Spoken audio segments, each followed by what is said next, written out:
like the legend of the phoenix. All ends were beginnings. What keeps a planet spinning? The force from the beginning.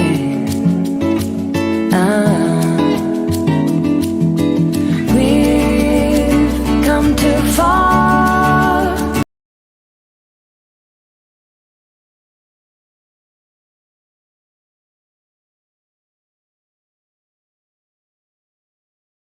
Olha só que maravilhoso, se eu não acordo 4h30 da manhã, seria impossível responder as perguntas de vocês, então vamos aproveitar esse pedacinho da manhã para responder algumas.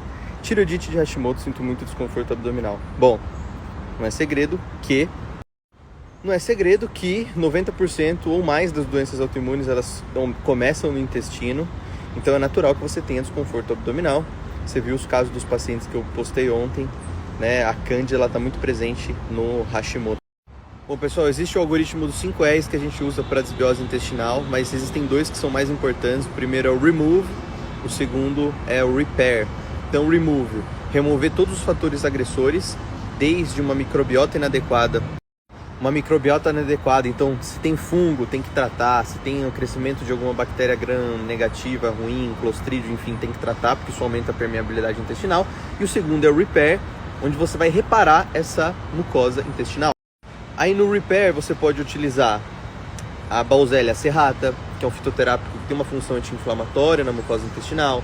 O zinco-carnosina, o zinco é maravilhoso para recuperar a mucosa. A glutamina numa dose mais alta, etc, etc, etc. Nunca esquecendo, antes de mais nada, que tudo começou na mente. Porque se você tá mais estressado, mais ansioso, diminui o ácido no estômago e aí acabou descompensando tudo. Por isso que é tão importante a gente gerenciar o estresse e ansiedade.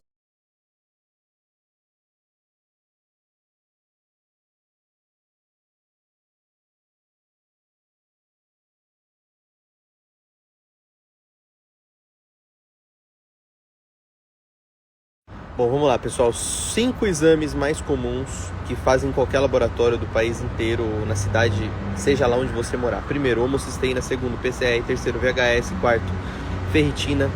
Quinto, ácido úrico. Bom, o ácido alfa-lipoico é uma substância que você produz naturalmente no seu fígado, só que você produz uma quantidade muito baixa. É um antioxidante anfifílico, ou seja, ele penetra a gordura, ele chega em locais onde normalmente outros antioxidantes não penetram. E é realmente maravilhoso para o paciente que está inflamado, para o paciente que tem uma ferritina alta, para o paciente que tem triglicérides alto, enfim. Ele ajuda a dar uma regulada no organismo. Eu já vi resultados realmente que até eu não acreditei. Porém, só é indicado se o paciente tiver uma doença inflamatória ou degenerativa. Se o paciente não estiver precisando, todo antioxidante em excesso, ele vira um oxidante também. Então, eu tenho estudos mostrando que o ácido alfa-lipoico pode piorar a inflamação. Mas só para vocês terem uma ideia, eu atendi um paciente que em um mês a ferritina dele foi de 500 para 250, utilizando uma ampola de ácido alfa-lipoico intravenoso por semana. É tipo surreal. Aí você vai falar: Pedro, mas eu não tenho dinheiro para fazer um ácido alfa-lipoico. Pedro, na minha cidade não tem médico para fazer ácido alfa-lipoico. Pedro, eu moro em Cabobó do Norte, não tem. Pedro, não tem ninguém para fazer aqui. O jejum, ele funciona quase igual. O ácido fólico não quer dizer tanta coisa. Ele é uma vitamina apenas. Você tem que checar o intestino dessa criança, você tem que checar a endotexemia dessa criança, os marcadores inflamatórios dessa criança, sensibilidades alimentares. E isso eu estou falando da parte biológica, fora a parte comportamental, né? Então, como você está organizando a rotina dessa criança, como que essa criança está sendo estimulada a aprender coisas diferentes, enfim, etc, etc. Todas as dermatites, desde dermatite atópica até psoríase, e adivinha, todas melhoram com intestino saudável, com nutrição. Aí você vai me falar: Pedro, todas melhoram com intestino saudável, com correção da desnutrição, com melhora da inflamação? Sim, todas melhoram, sem exceção. O quanto melhora, aí depende. Tem casos que são mais graves.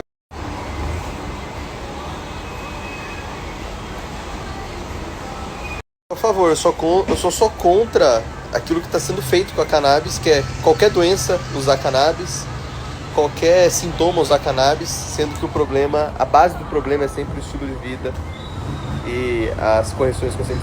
Vocês estão servidos? Muito interessante essa pergunta. Por quê?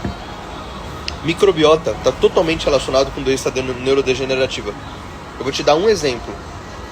É impossível que todo paciente com Alzheimer e Parkinson tenham em conjunto desbiose. Por quê? Algumas bactérias produzem várias substâncias, entre elas o propionato.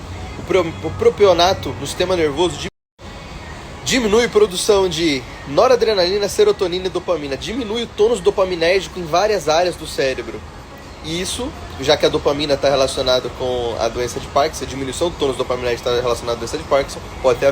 Só que eu estou falando uma das coisas, gente. Então, lembra que tem a parte desnutricional para ser avaliada desse paciente, tudo aquilo que eu falo antes, sempre vem aquela parte antes, né? Só que essa é realmente um caso interessante, talvez seja promissor o transplante de fezes.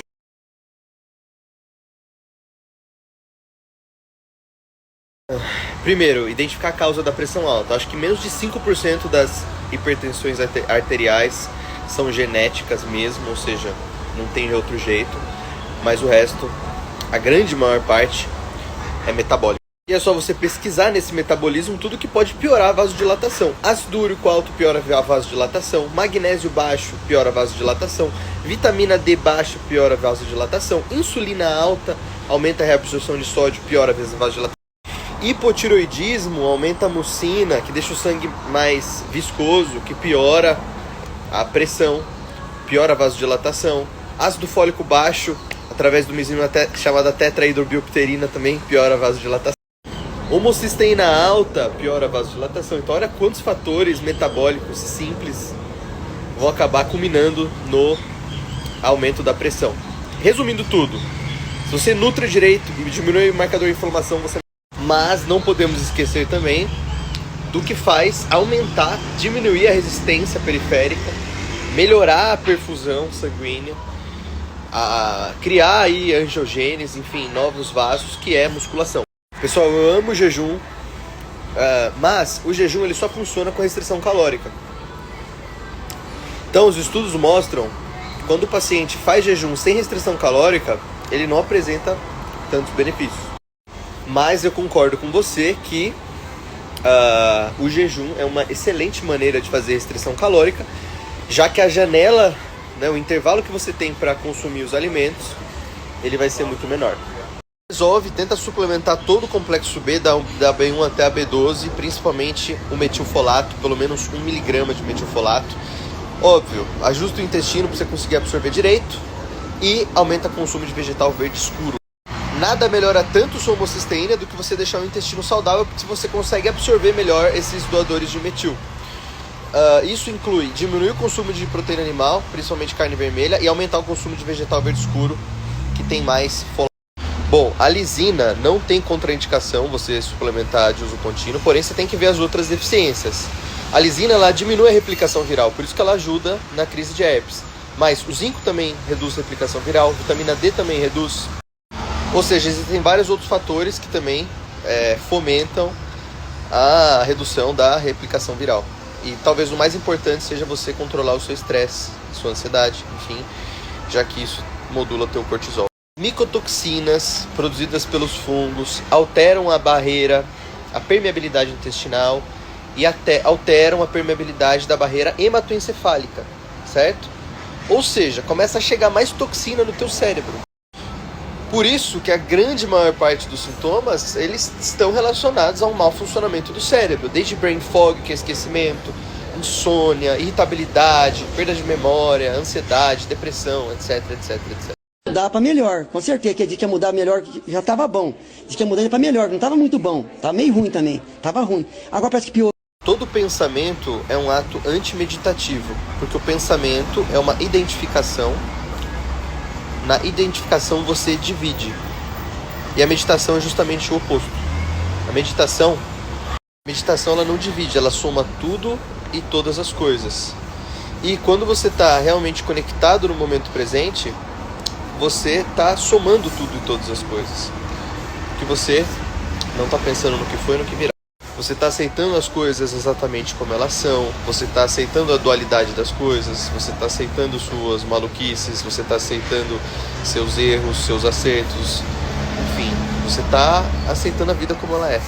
Então, no final das contas, meditação não é...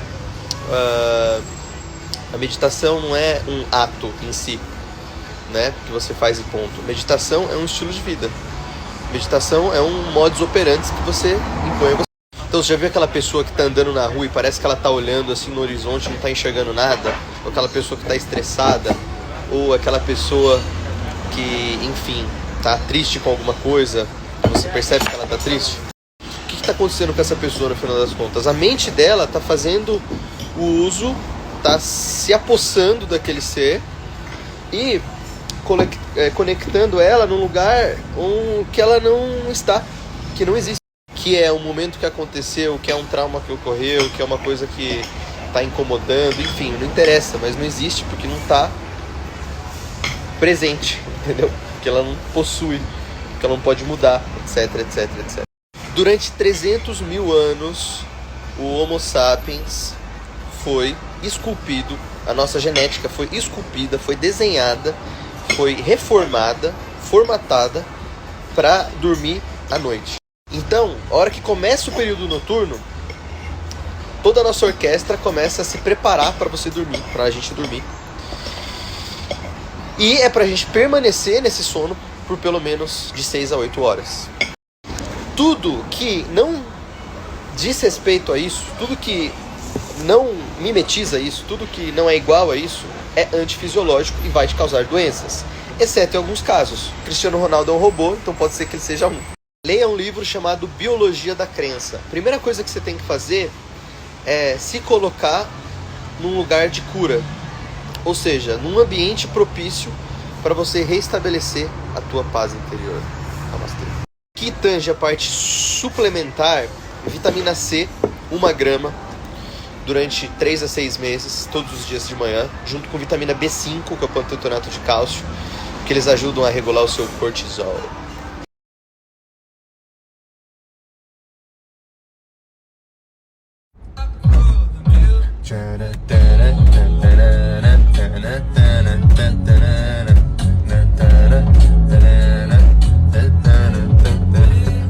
Uma coisa pode gerar uma e a uma pode gerar a outra. Por quê? O estresse, a ansiedade, cortisol diminui a expressão de um gene chamado fuconosidrotransferase, que está relacionado à produção de muco no intestino. Com menos muco no intestino, adivinha? Seu intestino fica mais desprotegido, logo fica mais suscetível a doenças inflamatórias, já que o intestino é um órgão essencialmente tóxico pela quantidade de bactéria que tem. Não é mesmo, Cosmo? É isso mesmo. E quando você tem um intestino impermeável, você tem mais neuroinflamação e isso também piora o comportamento. Então uma coisa pode piorar a outra. Olha que interessante. Síndrome do pânico, pensamentos acelerados, ansiedade, enfim, e extrasístole, arritmias, melhoram muito quando você tem esses dois sintomas, com um mineral chamado magnésio. Então o magnésio ele tem propriedades antiarrítmicas, ele melhora a produção de alguns neurotransmissores que auxiliam no tratamento da síndrome do pânico, então ele pode ajudar. Só que você tem vários tipos de magnésio. O ideal é você consumir do alimento. Então, a semente de abóbora é um dos alimentos que mais ricos em magnésio. Chocolate amargo também tem, mas eu gosto mais da semente de abóbora.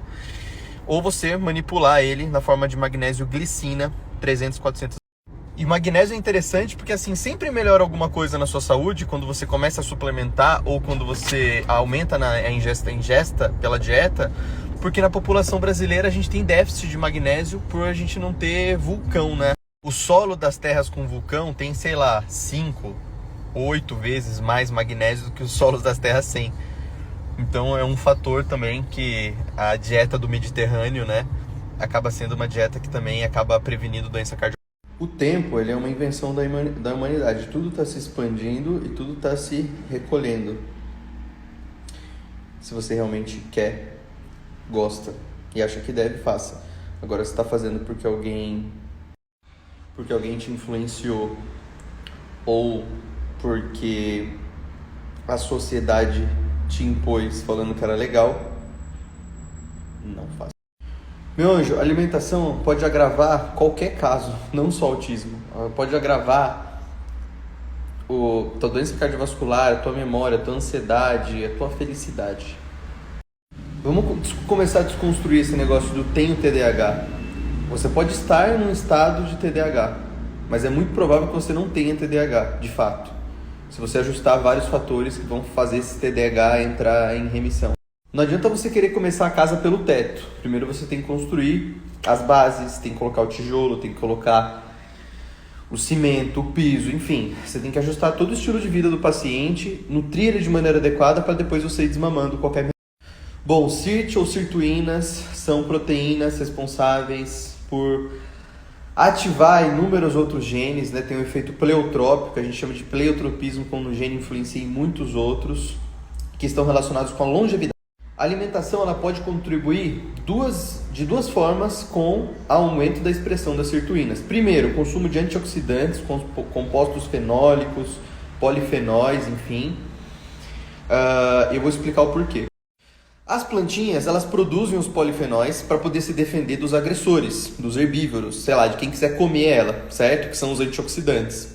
A gente consome esses antioxidantes e eles têm um efeito interessante no nosso organismo, de estimular inúmeros genes relacionados a mecanismos de defesa do nosso corpo, que vão melhorar a nossa parte inflamatória, a nossa parte antioxidativa, enfim, estimulando também SIRT, que está relacionado com esses fenômenos. Então, primeiro, o consumo de antioxidantes. Segundo, restrição calórica, ou seja, não comer. O jejum também é um meio, mas são estratégias que aumentam a expressão de SIRT. Quando eu falo restrição calórica, gente, não estou falando para você parar de comer. Estou falando para você procurar um nutricionista e ele te ajudar a fazer uma restrição calórica, que é o que mais hoje se fala em relação à longevidade, você consumir menos calorias. Isso sim tem um embasamento científico alto. E nunca fazer a longo prazo mais de 10 a 40% das calorias do seu metabolismo basal, porque isso pode te causar algum malefício, certo? Então, é isso. Realmente, o neurônio não realiza mitose, então não tem como você ficar proliferando o neurônio igual a outras células. Porém, existem muitas outras proteínas, genes, que estimulam a comunicação entre um neurônio e outros. Uma delas é o BDNF. Então, por mais que você tenha perdido neurônios, se você estimula BDNF, você consegue aumentar o tamanho desse neurônio, ou seja, melhorar a capacidade funcional dele e melhorar a comunicação axonal, a comunicação entre um neurônio e outro. Isso melhora a sua performance neuronal. Marca com esse cara aqui que eu vou marcar aqui embaixo. Com certeza ele vai mudar a sua vida. Vai ser uma vida antes Gabriel e depois Gabriel.